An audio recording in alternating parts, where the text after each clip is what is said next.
Movimiento en L, episodio 32. Bienvenido o bienvenida a otro episodio de Movimiento en L, un podcast dirigido a ti, estimado docente de español como lengua extranjera, que has decidido mover tus clases a otro nivel mediante tu propio micronegocio online en L. Muchos de nosotros empezamos o retomamos nuestra actividad docente después de descansar durante este largo verano, y qué mejor forma que empezar con un objetivo en mente, con un foco, y que este foco no sea más que mejorar como profesores de español online. Mucha de esta mejora tiene que ver con el método Kaizen, la mejora continua. Mejorar clase tras clase, día tras día, y convertirnos, en definitiva, en mejores profesores al final del año. Si estás interesado en convertirte en mejorar tu tarea como docente de español online, en este podcast te doy 5 herramientas Kaizen para que las incorpores en tus clases virtuales, para que al final del año seas mejor profesor de lo que un día, estimado docente, fuiste. El método Kaizen o la filosofía Kaizen, para muchos de nosotros que no estamos habituados al uso de este término, puede parecer pues una marca de un supermercado o incluso peor, una marca de un detergente. Sin embargo, cuando hablamos de método Kaizen tenemos que situarnos en un movimiento que surgió en Japón y que está vinculado en sus orígenes a los procesos industriales y a los procesos de producción de cualquier empresa. Kaizen o mejora continua era justamente lo opuesto a la conformidad y a la complacencia. Es decir, el método Kaizen no era más que un sistema de gestión que estaba orientado a mejorar continuamente los procesos con el objetivo de erradicar y eliminar todas aquellas ineficiencias que conformaban un sistema de producción. Mejora continua es su segundo nombre, y muchos de nosotros, que somos profesores de español, nos estamos preguntando: oye Sergio, ¿y esto qué tiene que ver con que yo enseñe español como lengua extranjera online? Bueno, la mejora continua, que es un objetivo o una condición, en este caso un método, se puede aplicar a cualquier tipo de profesión y ir más allá pues de los procesos de producción de una empresa. Como profesores de lengua tenemos que intentar mejorar un poquito cada día, incluir este método, esta filosofía Kaizen, y convertirnos al final del año en mejores profesores de lo que fuimos al principio. Como profesores de lengua, de español, aplicar la filosofía Kaizen o este método es muy sencillo. Solamente tienes que seguir 3 pasos, pero siempre con la promesa de mejorar continuamente, aunque sea solamente un poquito en cada clase, cada día o tras el periodo de tiempo que tú consideres que es el adecuado para ir progresando e ir mejorando tu tarea como docente de español online. Toma nota, por lo tanto, de estos 3 procesos que vas a necesitar para incluir este método Kaizen en tu vida como profesor de L online. El primero de estos procesos, el primero de estos puntos para aplicar esta filosofía Kaizen es, como te puedes imaginar, obtener y recopilar información de cómo estás ahora mismo actuando en tus clases, cómo lo estás haciendo, cuál es tu performance, cómo eres como profesor en el aula. Una vez que has obtenido información durante un plazo de tiempo que tú creas que es el adecuado, tienes que pasar al segundo punto. El segundo punto de esta filosofía es reflexionar, analizar toda esa información que has obtenido y encontrar estas llamadas ineficiencias, estos obstáculos o elementos que te has dispuesto a mejorar o que interfieren con la mejora. Y finalmente, como último lugar, el tercer punto es actuar. Es establecer un plan de acción conforme has detectado estos puntos de ineficiencia, estos obstáculos, y de ahí empezar a actuar para solucionarlos, para que día tras día puedas ir mejorando, puedas ir erradicando todas estas ineficiencias y al final del año seas mejor profesor de lo que partiste. Como te puedes imaginar, estimado docente, es una filosofía, un método un poco complejo, a la vez que simple. Digo complejo no porque entrañe una complejidad a la hora de llevar a cabo estos 3 puntos, sino porque debes empezar en este orden y quizá de estos 3 apartados el que más dificultad entraña es quizá el de recopilar información. Porque seamos honestos con nosotros mismos, ¿cuántos de nosotros decidimos obtener información o somos totalmente conscientes de nuestra tarea como docentes? ¿Cuántos de nosotros nos grabamos en clase? ¿Cuántos de nosotros pedimos a los alumnos que nos evalúen? ¿Cuántos de nosotros decidimos enfocarnos en un apartado de nuestra docencia y elaborar cuestionarios o elaborar encuestas para que nuestros alumnos decidan si esto lo estamos haciendo bien o lo estamos haciendo mal? Por lo tanto, de estos 3 puntos que te he comentado, en este podcast nos vamos a centrar en el de recopilar información. ¿Cómo podemos obtener esta información de nuestra actual tarea como docente? Con el objetivo, como ya te he dicho, pues de mejorar alguno de estos aspectos que conforman nuestra bella profesión como profesores de L online. Así que toma nota de estas 5 herramientas que te voy a presentar a continuación y que te van a servir para obtener y extraer la información de tu performance en tu aula virtual con el objetivo de que más tarde la analices y establezcas este plan de actuación con el objetivo de erradicar estas cositas pequeñitas y acabar mejor docente de lo que empezaste este año. La primera de estas herramientas son los diarios del profesor. Si alguna vez has escrito algún diario en tu vida, sabrás de lo que te estoy hablando. Un diario no es más que una herramienta que podemos aplicar a nuestra tarea como profesores y empezar a recopilar información de primera mano sobre nuestras clases. Es tan sencillo como, si preferimos, en la versión física, comprarnos una libretita, una agenda, un bolígrafo, o si somos pues más digitales, decidir abrir un blog, un portafolio reflexivo del profesor, que os dejaré algunos enlaces en este podcast, y empezar a escribir nuestras sensaciones, nuestras reacciones sobre las cosas que han sucedido en clase. Se trata de que después de que terminamos la clase, en caliente, justamente esos minutos después de finalizar, nos pongamos a escribir sobre, pues, cosas que no han salido bien, como pueden ser actividades, contenido, la planificación, podemos hacer ciertas observaciones, ciertas descripciones, cosas que sí que han funcionado bien y que hemos estado trabajando en ello, con el objetivo, como ya te he dicho, pues de explicar qué ha funcionado, qué no ha funcionado y posteriormente reflexionar sobre estos escritos que no van a ser más que divagaciones subjetivas de nuestra actuación como profesores en este aula virtual. También, si eres de los auditivos, y espero que lo seas porque me estás escuchando, eres un oyente de podcast, ¿por qué no, en lugar de escribirlo, ya sea en una libreta o ya sea pues en un blog de forma digital, pues también puedes grabarte y reflexionar sobre ello con tus palabras en voz alta? Alguna de las recomendaciones que te doy como docente es que escribas o grabes de forma regular, especialmente en caliente, especialmente tras finalizar esta clase porque es cuando tu memoria está más lúcida y te acuerdas de los aspectos con mayor claridad. Del mismo modo también te aconsejo que revises todo esto en frío, es decir, que dejes reposar este texto, este audio unos cuantos días en la nevera y después, pues un día a la semana decidas, ¿sabes qué? Voy a revisar, voy a reflexionar sobre todo esto que he escrito. Del mismo modo, también te aconsejo que te reúnas con otros colegas que también estén escribiendo o grabando diarios de profesor y en conjunto reflexionemos sobre estas actuaciones, sobre estas impresiones con el objetivo pues de crear una macroconsciencia y con el objetivo, por supuesto, de ver diferentes perspectivas sobre estas memorias, sobre estas reflexiones.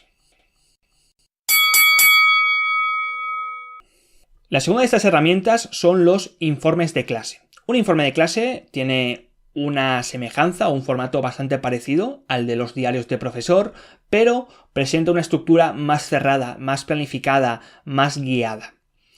Se trata de centrarnos en un aspecto en concreto de nuestra tarea como docentes y pensar en qué componentes generales conforman este aspecto. Se trata de crear un inventario estructurado o una lista formada por ítems relacionados con estos componentes. Algunas de estas preguntas, por ejemplo, algunos de estos componentes pueden ser, por ejemplo, ¿cuáles fueron los principales objetivos de clase? ¿Qué aprendieron realmente mis alumnos? ¿Qué procedimientos didácticos utilicé? ¿Qué problemas encontré y cómo los resolví? ¿Cuáles fueron las partes más productivas de la clase? ¿Esta actividad funcionó o no funcionó y por qué? Es decir, se trata de escribir una serie de preguntas, una serie de ítems, como puede ser también en formato, pues puede ser cuestionario o en formato de pregunta abierta, como vosotros queráis, y luego, pues, reflexionar tras la clase del mismo modo que en los diarios del profesor, en caliente, y completar estas preguntas o estos ítems. Como ves, pues es una forma bastante guiada, bastante estructurada de ceñirte un aspecto concreto de tu tarea como docente y empezar a hacer pues preguntas de diferentes puntos de vista.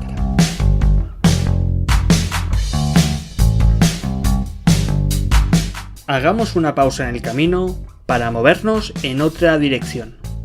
No te voy a quitar mucho tiempo, te lo prometo. Si eres un oyente de podcast, y más concretamente un fiel oyente de Movimiento en L, me gustaría que me hicieses un favor.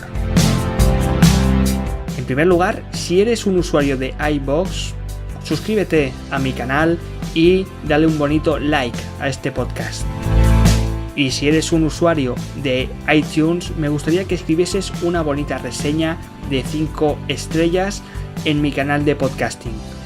De este modo, contribuirías enormemente a este movimiento del que cada día participamos más y más docentes de español online y que no tiene otro nombre que Movimiento en L. Un movimiento del cual tú ya estás formando parte.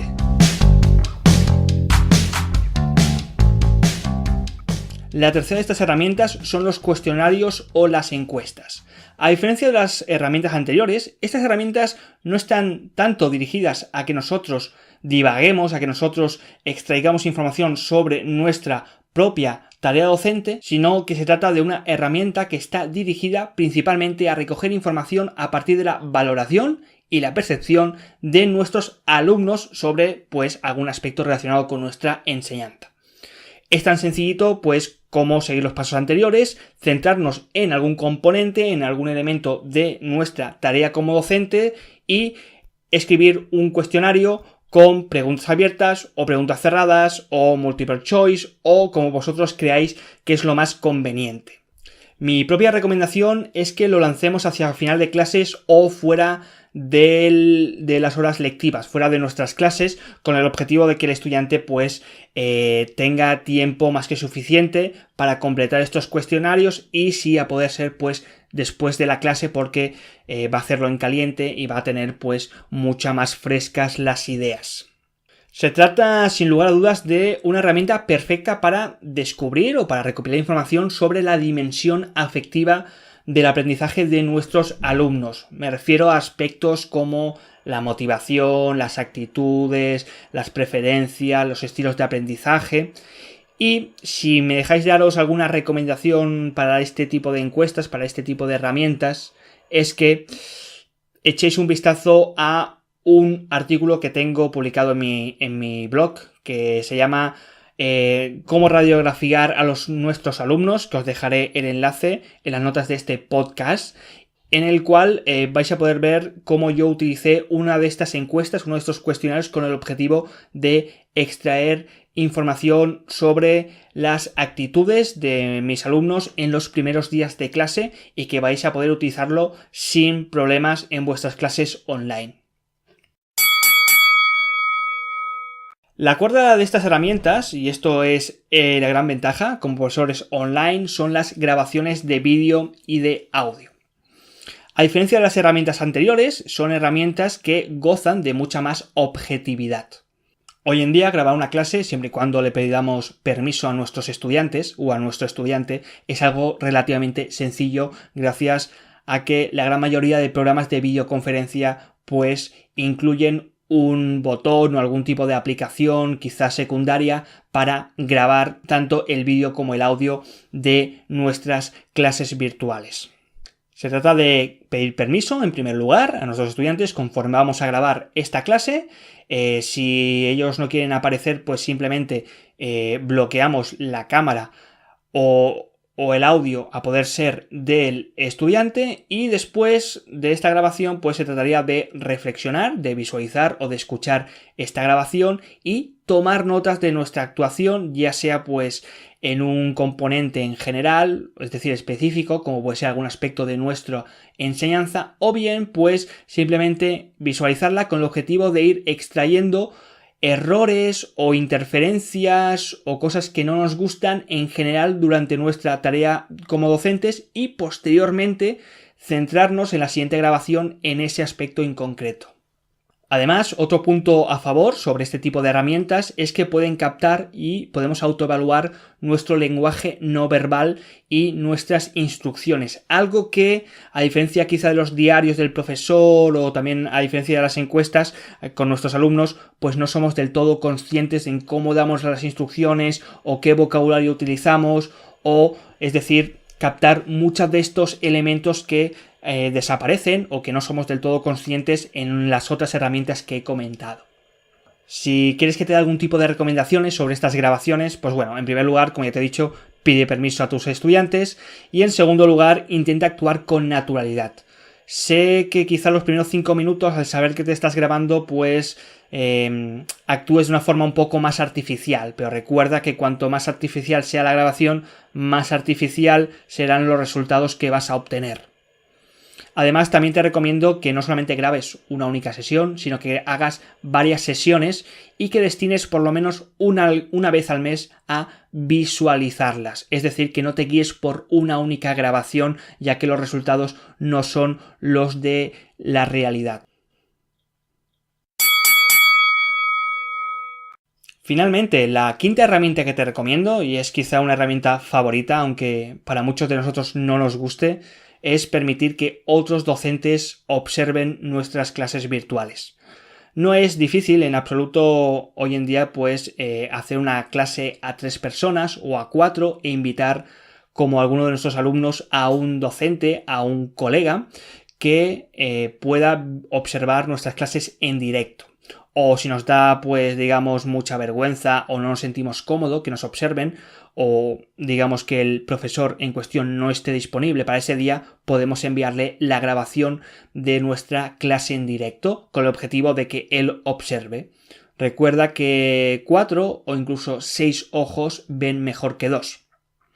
Así que por lo tanto te recomiendo que contactes con algún compañero de profesión y pues bueno, le invites a tu clase como alumno. Eso sí, avisa a tus alumnos reales de que va a venir un profesor que va a estar observando la clase, que es como si no existiese.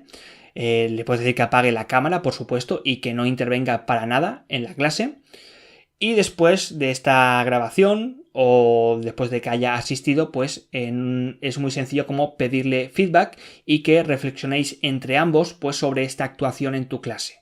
En cuanto a recomendaciones sobre estas observaciones online, te recomiendo en primer lugar que negocies con anterioridad qué aspectos quieres que se centre tu observador. Y yo que soy observador, y además tenéis un artículo en mi blog en el que hablo sobre mi papel como observador en cuanto a 3 profesores en un aula. Era un aula presencial y estuve observando la corrección, cómo corregían. Ya os digo yo que si no le damos un aspecto en concreto, podemos hacer que se pierdan, y además observar también es una tarea pues que cansa mucho, requiere mucho esfuerzo, y como no le demos un foco, un elemento en el que centrarse, pues el observador se va a perder o no va a recopilar toda esta información que necesitamos. Recuerda también que se trata de un observador, no de un evaluador. Esta es una de las concepciones que provocan pues mayor incomodidad en la aplicación de esta herramienta Kaizen. Cuando alguien interviene en nuestras clases, pues creemos que nos están evaluando, cuando en realidad nos están observando, están recopilando información que luego va a compartir con nosotros y que nos va a ayudar, en definitiva, pues a crecer como docentes. También te recomiendo que este observador no sea un colega cercano, no sea alguien que está acostumbrado, con el que ya sabe cómo es tu metodología, o ya sabe cómo trabajas, o te ha visto o te conoce durante muchos años como profesor. Te estoy recomendando que este observador pues no esté acostumbrado a tus clases, pero que sí que disponga de la siguiente de la confianza suficiente como para ofrecerte pues un feedback sin tapujos, un feedback directo, con un feedback que yo llamo el feedback constructivo. Bueno, estimado docente, estas han sido 5 herramientas Kaizen que te van a permitir recopilar información durante tus clases virtuales online de español, y que pues a mí me gustaría que pusieses alguna en marcha en tus clases, que a partir de este momento que estás escuchando el podcast, dijeses, ¿sabes qué, Sergio? A partir de este momento pues voy a intentar para final de año introducir esta herramienta Kaizen y me voy a autoevaluar, voy a recopilar información para luego analizarla y para luego establecer este plan de actuación.